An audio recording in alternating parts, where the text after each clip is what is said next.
ပြည်သူတွေအများပြည်သူတွေအာဇာနည်နေ့ကိုလေထွေးရှုလာပဲလေးပြပါမယ်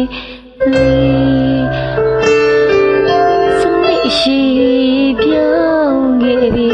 နဲ့ဖြောင်းများတော့ပြည်တော်မပြည်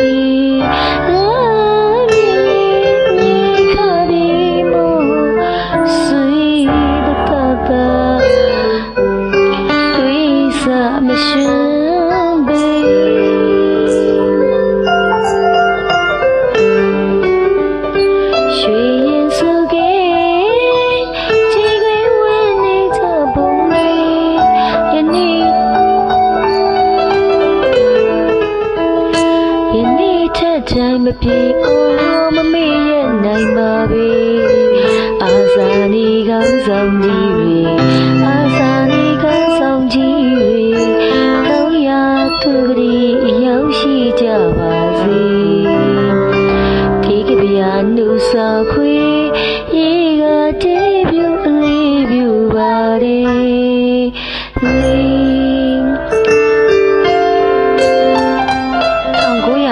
1949ခုနှစ်ကဖြစ်ခဲ့တဲ့အဖြစ်ဆိုးတွေဒီနေ့တိုင်အောင်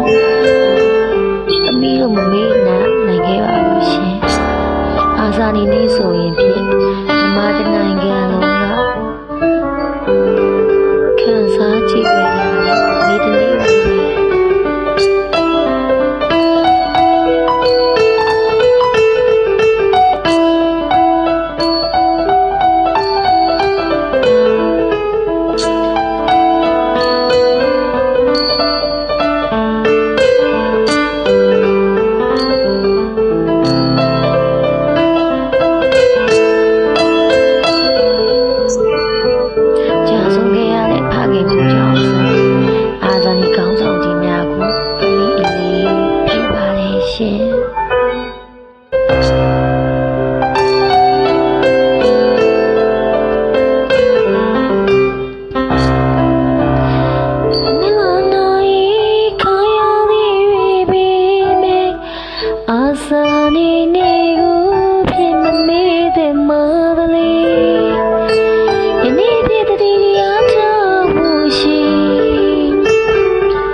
တိုင်းမပြေအော်မမေ့ရနိုင်ပါပဲ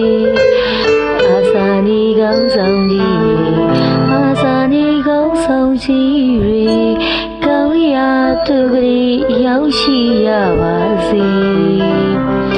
ဒီကဗျာနှုတ်ဆက်ခွေ